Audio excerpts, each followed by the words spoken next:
Hello everyone, आज हम discuss करने वाले हैं प्रीवियस ईयर क्वेश्चन पेपर जो कि एग्जाम में बार बार पूछे जाते हैं। चैनल पे नए हैं तो चैनल को सब्सक्राइब करें। सबसे पहले क्वेश्चन की बात करते हैं, अष्टदिहाई किसके द्वारा लिखी गई थी? तो इस क्वेश्चन का राइट आंसर है ऑप्शन बी, पाणिनि। अष्टदिहाई पाणिनि द्वारा 6ठी शताब्दी में लिखी गई थी। यह एक संस्कृत व्याकरण है। नेक्स्ट क्वेश्चन है, गौतम बुद्ध का समकालीन कौन था? तो इस क्वेश्चन का राइट आंसर है ऑप्शन डी, वर्तमान महावीर। वर्तमान महावीर जैन धर्म के संस्थापक थे, वह गौतम बुद्ध के समकालीन थे। अगला क्वेश्चन है, निम्न में से किसका गांधार कला विद्यालय से संबंध रहा है? तो इस क्वेश्चन का राइट आंसर है ऑप्शन सी, कुषाण। गांधार कला स्कूल मुख्य रूप से कुषाण राजवंश से जुड़ा था। सम्राट कनिष्क के कार्यकाल के दौरान यह कला अपने चरम पर पहुंच गई थी। नेक्स्ट क्वेश्चन है, अमीर खुसरो किसके प्रसिद्ध दरबारी कवि थे? तो यह क्वेश्चन भी काफी इंपॉर्टेंट है। तो इस क्वेश्चन का राइट आंसर है ऑप्शन है, अलाउद्दीन खिलजी। अमीर खुसरो मुख्य रूप से दिल्ली सल्तनत के शासक अलाउद्दीन खिलजी के दरबारी कवि थे। अगला क्वेश्चन है, इबादत खाना फतेहपुर सिकरी का निर्माण किसने किया था? तो इस क्वेश्चन का राइट आंसर है ऑप्शन है, अकबर। मुगल सम्राट अकबर ने 1575 में फतेहपुर सिकरी में इबादत खाना का निर्माण कराया था। नेक्स्ट क्वेश्चन है, प्लासी का युद्ध कब लड़ा गया था? तो इस क्वेश्चन का राइट आंसर है ऑप्शन है, 1757 में। प्लासी का युद्ध 23 जून 1757 को लड़ा गया था। यह युद्ध ब्रिटिश ईस्ट इंडिया कंपनी और बंगाल के नवाब सिराज उद दौला के बीच लड़ा गया था। इस युद्ध में ईस्ट इंडिया कंपनी की जीत हुई थी। नेक्स्ट क्वेश्चन है, मुंडा विद्रोह कब हुआ था? तो इस क्वेश्चन का राइट आंसर है ऑप्शन बी, 1899 में। मुंडा विद्रोह छोटा नागपुर क्षेत्र में, विशेष रूप से रांची के आसपास के क्षेत्रों में हुआ था। अगला क्वेश्चन है, निम्न में से कौन उग्रवादी नेता नहीं था? तो इस क्वेश्चन का राइट आंसर है ऑप्शन डी, गोपाल कृष्ण गोखले। गोपाल कृष्ण गोखले उदारवादी नेता थे। बाल गंगाधर तिलक, उधम सिंह और मदन लाल डिंगरा यह उग्रवादी नेता थे। नेक्स्ट क्वेश्चन है, भारतीय संविधान के अनुच्छेदों में से कौन सा प्रेस की आजादी की स्वतंत्रता का आश्वासन देता है?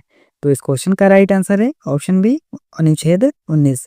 अनुच्छेद 16 की बात करते हैं तो इसमें रोजगार की समानता की बात की गई है। आर्टिकल 22 की बात करते हैं, गिरफ्तारी के आधार के बारे में सूचित किए जाने का अधिकार दिया गया है। आर्टिकल 31 की बात करते हैं, संपत्ति के अधिकारों की रक्षा के बारे में इसमें बात की गई है। नेक्स्ट क्वेश्चन है, भारत के राष्ट्रपति के पद की रिक्ति कितने दिन के अंदर भर देनी चाहिए? तो इस क्वेश्चन का करेक्ट आंसर है ऑप्शन बी, 6 मंथ। आर्टिकल 62 के अनुसार भारत के राष्ट्रपति के पद की रिक्ति होने के 6 महीने के भीतर भरा जाना चाहिए। अगला क्वेश्चन है, भारत के महान्यायवादी के कानूनी सलाहकार है? तो इस क्वेश्चन का राइट आंसर है ऑप्शन डी, भारत सरकार। भारत का महान्यायवादी भारत सरकार का मुख्य कानूनी सलाहकार और देश का सर्वोच्च विधि अधिकारी होता है। प्रेजेंट टाइम में attorney general of India R Venkataramani है। नेक्स्ट क्वेश्चन है, राज्यसभा में राष्ट्रपति द्वारा कितने सदस्यों को नामांकित किया जाता है? तो इस क्वेश्चन का करेक्ट आंसर है ऑप्शन डी, 12। भारत के राष्ट्रपति द्वारा राज्यसभा में 12 सदस्य मनोनीत किए जाते हैं। यह प्रावधान राष्ट्रपति को आर्टिकल 80 में दिया गया है। लोकसभा में राष्ट्रपति द्वारा 2 सदस्य मनोनीत किए जाते हैं। अगला क्वेश्चन है, संसद के किस सदन में विधेयक लाया जा सकता है? तो इस क्वेश्चन का राइट आंसर है ऑप्शन सी, संसद के कोई भी सदन में। कोई भी विधेयक संसद के दोनों सदनों में प्रस्तुत किया जा सकता है, सिवाय धन विधेयक के। धन विधेयक को राष्ट्रपति की सिफारिश से लोकसभा में प्रस्तुत किया जाता है। अगला क्वेश्चन है, सबसे बड़ा नागरिक पुरस्कार कौन सा है? तो इस क्वेश्चन का राइट आंसर है ऑप्शन डी, भारत रत्न। भारत रत्न भारत का सर्वोच्च नागरिक पुरस्कार है। भारत रत्न की शुरुआत 1954 में हुई थी। आप हमें कमेंट करके बताएं कि सबसे पहले भारत रत्न किसको दिया गया था। अगला क्वेश्चन है, भारत में प्रथम नियमित जनगणना किस वर्ष में आयोजित की गई थी? तो इस क्वेश्चन का करेक्ट आंसर है ऑप्शन है, 1881 में। भारत में नियमित रूप से जनगणना 1881 में हुई थी और प्रथम बार जनगणना 1872 में लॉर्ड मायो के कार्यकाल में हुई थी। नेक्स्ट क्वेश्चन है, जनगणना 2011 के मुताबिक किस राज्य में महिला साक्षरता दर सबसे कम है? तो इस क्वेश्चन का राइट आंसर है ऑप्शन है, बिहार। 2011 की जनगणना के अनुसार बिहार में महिला साक्षरता दर सबसे कम है। यहाँ पे साक्षरता दर 51.50% है। भारत में सर्वाधिक साक्षरता दर वाला राज्य केरल है। अगला क्वेश्चन है, निम्न में से क्या सामाजिक संरचना में नहीं आता है? तो इस क्वेश्चन का राइट आंसर है ऑप्शन बी दूरसंचार। दूरसंचार को सामाजिक बुनियादी ढांचे में शामिल नहीं किया गया है, जबकि शिक्षा, आवास, स्वास्थ्य को इसमें शामिल किया गया है। अगला क्वेश्चन है, भारत में स्टॉक दर एजेंसी का नियंत्रक कौन है? तो इस क्वेश्चन का राइट आंसर है ऑप्शन डी सेबी। सेबी की स्थापना की बात करते हैं तो 1988 में हुई थी। सेबी के हेडक्वार्टर की बात करते हैं तो मुंबई में है। नेक्स्ट क्वेश्चन है, पृथ्वी की तरफ अपनी धुरी पर घूमती है। तो इस क्वेश्चन का करेक्ट आंसर है ऑप्शन डी पश्चिम से पूरब की ओर। पृथ्वी अपनी धुरी पर पश्चिम से पूरब की ओर घूमती है। नेक्स्ट क्वेश्चन है, विश्व में सबसे ज्यादा सक्रिय ज्वालामुखी निम्न में से कौन सा है? तो इस क्वेश्चन का राइट आंसर है ऑप्शन डी इनमें से कोई नहीं। दुनिया के सबसे सक्रिय ज्वालामुखी की बात करते हैं तो कीला लाऊ सबसे सक्रिय ज्वालामुखी है। अगला क्वेश्चन है, समुद्र में से बाहर निकले भूमि के खंड को क्या कहते हैं? तो इस क्वेश्चन का राइट आंसर है ऑप्शन डी प्रायद्वीप। समुद्र के उभरी हुई भूमि को प्रायद्वीप या अंतर्द्वीप कहा जाता है। नेक्स्ट क्वेश्चन है, एक नॉटिकल मील के बराबर होता है। तो इस क्वेश्चन का राइट आंसर है ऑप्शन डी 6080 फीट के बराबर होता है। अगला क्वेश्चन है, समुद्र के 1 लीटर पानी में लवण की औसत मात्रा कितनी होती है? तो इस क्वेश्चन का राइट आंसर है ऑप्शन बी 35 ग्राम। नेक्स्ट क्वेश्चन है, कौन सी नदी की सबसे बड़ी निकासी श्रेणी है? तो यह क्वेश्चन भी काफी इंपॉर्टेंट है। तो इस क्वेश्चन का राइट आंसर है ऑप्शन डी अमेजोन नदी। अमेजोन नदी विश्व की सबसे बड़ी जल निकासी बेसिन है, जो दक्षिण अमेरिका के 7 मिलियन वर्ग किलोमीटर से अधिक क्षेत्र को कवर करती है। अगला क्वेश्चन है, वायुमंडल पर जो कि रेडियो तरंगों को परावर्तित करती है उसे क्या कहते हैं? तो इस क्वेश्चन का राइट आंसर है ऑप्शन सी आयन मंडल। रेडियो तरंगों को परावर्तित करने वाली वायुमंडल परत को आयन मंडल कहा जाता है। नेक्स्ट क्वेश्चन है, हिम तथा वर्षा के मिश्रण के रूप में अक्षेपण कहलाता है। तो इस क्वेश्चन का राइट आंसर है ऑप्शन सी स्लीट। वर्षा और बर्फ से बनी वर्षा को ओले कहते हैं। नेक्स्ट क्वेश्चन है, भारत का सबसे बड़ा संघीय राज्य क्षेत्र है। तो इस क्वेश्चन के ऑप्शन गलत है। तो इस क्वेश्चन का राइट आंसर होना चाहिए लद्दाख। क्षेत्रफल की दृष्टि से भारत का सबसे बड़ा केंद्र शासित प्रदेश लद्दाख है, और सबसे छोटे केंद्र शासित प्रदेश की बात करते हैं तो लक्षद्वीप है। अगला क्वेश्चन है, म्यांमार के साथ कितने भारतीय राज्य सीमा साझा करते हैं? तो इस क्वेश्चन का राइट आंसर है ऑप्शन बी 4। 4 भारतीय राज्य म्यांमार के साथ सीमा साझा करते हैं। यह राज्य है अरुणाचल प्रदेश, नागालैंड, मणिपुर और मिजोरम। नेक्स्ट क्वेश्चन है, एल्यूमिनियम का अयस्क है। तो यह क्वेश्चन भी इंपॉर्टेंट है। तो इस क्वेश्चन का राइट आंसर है ऑप्शन है बॉक्साइड। एल्यूमिनियम का मुख्य अयस्क बॉक्साइड है। अगला क्वेश्चन है, निम्न में से कौन सा शहर पर्ल सिटी कहलाता है? तो इस क्वेश्चन का राइट आंसर है ऑप्शन सी तुतिकोरिन। नेक्स्ट है, निम्न में से क्या ब्राउन कोल कहलाता है? तो इस क्वेश्चन का राइट आंसर है ऑप्शन है लिग्राइट। नेक्स्ट है, खमीर है। तो इस क्वेश्चन का राइट आंसर है ऑप्शन डी कवक। अगला क्वेश्चन है, इंसुलिन स्रावित होती है। तो यह क्वेश्चन भी एग्जाम में बहुत बार पूछा जाता है। तो इस क्वेश्चन का राइट आंसर है ऑप्शन सी अग्नाशय। नेक्स्ट क्वेश्चन की बात करते हैं, विटामिन सी है। तो इस क्वेश्चन का राइट आंसर है ऑप्शन है एस्कार्बनिक एसिड। कलकत्ता की फोर्ट विलियम्स कॉलेज की स्थापना किसने की थी? तो इस क्वेश्चन का राइट आंसर है ऑप्शन है लॉर्ड वेल्जली ने। लॉर्ड वेल्जली ने यह स्थापना 1800 ईस्वी में की थी। नेक्स्ट क्वेश्चन है, उका आंदोलन आयोजित किया गया था। तो इस क्वेश्चन का राइट आंसर है ऑप्शन डी गुरु राम सिंह ने। बाबा राम सिंह ने यह आंदोलन 1860 ईस्वी में शुरू किया था। नेक्स्ट क्वेश्चन है, सिपाही विद्रोह के समय भारत के गवर्नर जनरल कौन थे? तो इस क्वेश्चन का राइट आंसर है ऑप्शन है लॉर्ड कैनिंग। सिपाही विद्रोह की बात करते हैं तो यह 1857 ईस्वी में हुआ था। उस समय भारत के गवर्नर जनरल लॉर्ड कैनिंग थे। अगला क्वेश्चन है, इंडियन एसोसिएशन के संस्थापक कौन थे? तो इस क्वेश्चन का राइट आंसर है option D SN. Banerjee. Indian association की स्थापना 1876 ईस्वी में कलकत्ता में हुई थी। नेक्स्ट क्वेश्चन है, श्री अरविंदो आश्रम कहाँ स्थित है? तो इस क्वेश्चन का राइट आंसर है ऑप्शन डी पांडिचेरी। अरविंदो आश्रम की बात करते हैं तो इसकी स्थापना 1926 ईस्वी में अरविंदो घोष ने की थी।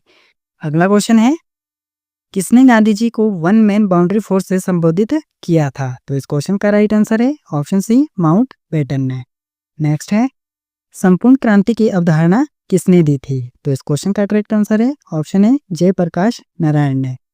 बिहार आंदोलन के दौरान संपूर्ण क्रांति की अवधारणा 1974 में दी गई थी। नेक्स्ट है, भारत में सर्वोच्च न्यायालय की स्थापना किस अधिनियम के तहत की गई थी? तो इस क्वेश्चन का करेक्ट आंसर है ऑप्शन ए रेगुलेटिंग अधिनियम 1773। रेगुलेटिंग एक्ट 1773 के द्वारा भारत में सर्वोच्च न्यायालय की स्थापना की गई थी। नेक्स्ट है, सर्वप्रथम लिखित संविधान के विचार का उद्भव कहाँ हुआ था? तो इस क्वेश्चन का करेक्ट आंसर है ऑप्शन ए यूएसए। लिखित संविधान की शुरुआत सबसे पहले यूएसए में हुई थी।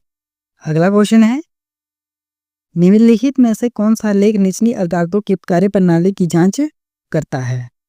तो यह क्वेश्चन भी इंपॉर्टेंट है। तो इस क्वेश्चन का राइट आंसर है ऑप्शन सी उत्प्रेषण। उत्प्रेषण उच्च न्यायालय द्वारा किसी निचली अदालत या न्यायाधिकरण को जारी किया जाता है। नेक्स्ट है, भारत में पंचायती राज प्रणाली किसमें उल्लेखित है? तो इस क्वेश्चन का करेक्ट आंसर है ऑप्शन सी राज्य के नीति निर्देशक सिद्धांतों में। संविधान में 73वें संविधान संशोधन अधिनियम 1992 द्वारा संवैधानिक दर्जा दिया गया था पंचायती राज प्रणाली को। नेक्स्ट है, भारत के राष्ट्रपति का निर्वाचन होता है। तो यह क्वेश्चन भी काफी इंपॉर्टेंट है। तो इस क्वेश्चन का करेक्ट आंसर है ऑप्शन बी एकल अतरनीय वोट द्वारा या एकल संक्रमणीय मत प्रणाली के द्वारा राष्ट्रपति का चुनाव होता है। नेक्स्ट है, जनता के धन संरक्षण किसे कहा जाता है? तो इस क्वेश्चन का राइट आंसर है ऑप्शन डी नियंत्रक एवं महालेखा प्रशिक्षक को, जिसको हम केक भी कहते हैं। नेक्स्ट क्वेश्चन की बात करते हैं, राज्यसभा तथा लोकसभा की गणपूर्ति होती है। तो इस क्वेश्चन का करेक्ट आंसर है ऑप्शन डी कुल सदस्यता का 1/10 भाग। राज्य और लोकसभा दोनों के लिए कोरम का कुल सदस्यों का 1/10 भाग होना अनिवार्य है। नेक्स्ट है, शून्यकांड के लिए महत्तम समय मर्यादा कितनी है? तो इस क्वेश्चन का करेक्ट आंसर है ऑप्शन डी अनिश्चित काल। शून्यकाल की समय सीमा निर्धारित नहीं है। शून्यकाल संसद में प्रश्नकाल के तुरंत बाद शुरू होता है। शून्यकाल की बात करते हैं तो यह 1962 में शुरू हुआ था। नेक्स्ट है, जनहितवाद को जोड़ा जा सकता है। तो इस क्वेश्चन का करेक्ट आंसर है ऑप्शन बी न्यायिक सक्रियता के साथ। अगले क्वेश्चन की बात करते हैं, भारत में मोबाइल कोर्ट किसके दिमाग की उपज है? तो इस क्वेश्चन का राइट आंसर है ऑप्शन डी इनमें से कोई नहीं। तो यह खोज जो की थी यह न्यायमूर्ति एन संतोष हेगड़े ने की थी। मोबाइल कोर्ट क्या है तो इसकी बात करते हैं। यह एक चलती फिरती अदालत होती है जो वैन या वाहन में होती है। इसमें छोटे मुकदमों का निपटारा मौके पर ही होता है। अगला क्वेश्चन है, भारत में प्रथम आम चुनाव कौन से है? तो इसका आंसर जो है आंसर की के अकॉर्डिंग है ऑप्शन बी 1951। भारत के पहले आम चुनाव अक्टूबर 1951 से शुरू हुए थे और मार्च 1952 में पूरे हुए थे। नेक्स्ट क्वेश्चन की बात करते हैं, भारत का इकलौता राज्य जहां सामान्य नागरिक संहिता है। तो इस क्वेश्चन का करेक्ट आंसर है ऑप्शन डी गोवा। गोवा की कैपिटल की बात करते हैं तो पणजी है। यहाँ के सीएम प्रमोद सावंत है और गोवा मांडवी नदी के किनारे स्थित है। यह क्वेश्चन एग्जाम में बहुत बार पूछा जाता है। नेक्स्ट है, भारत में नियोजित अर्थव्यवस्था आधारित है। तो इस क्वेश्चन का करेक्ट आंसर है ऑप्शन डी मिश्रित अर्थव्यवस्था प्रणाली पर।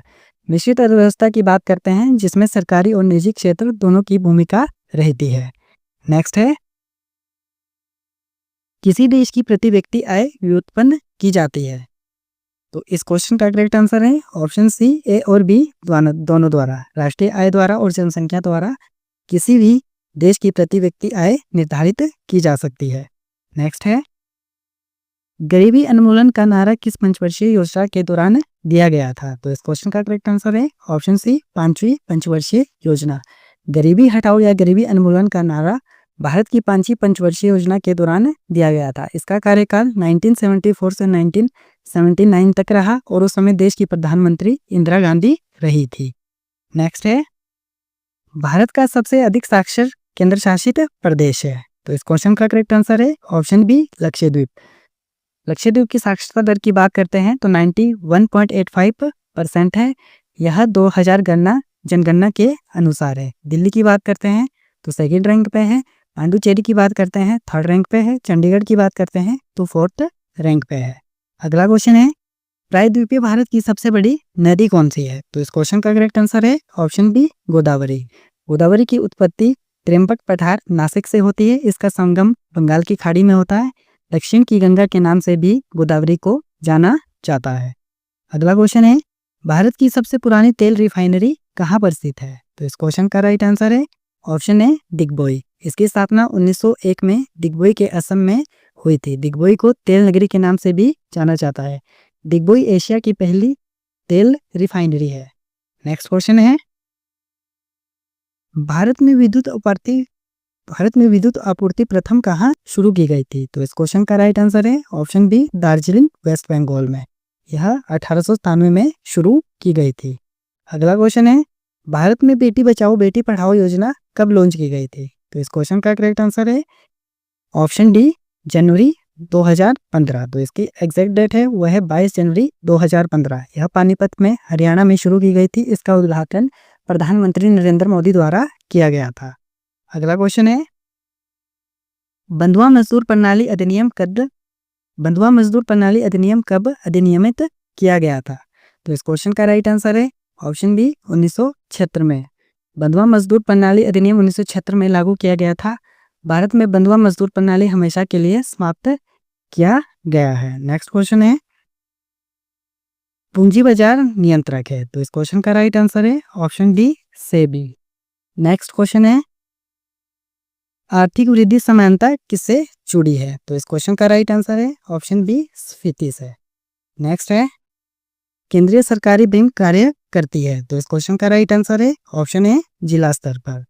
अगर आपने अभी तक हमारे YouTube चैनल को सब्सक्राइब नहीं किया है तो चैनल को सब्सक्राइब करें, वीडियो को लाइक करें और वीडियो को ज़्यादा से ज़्यादा शेयर करें। Thanks for watching.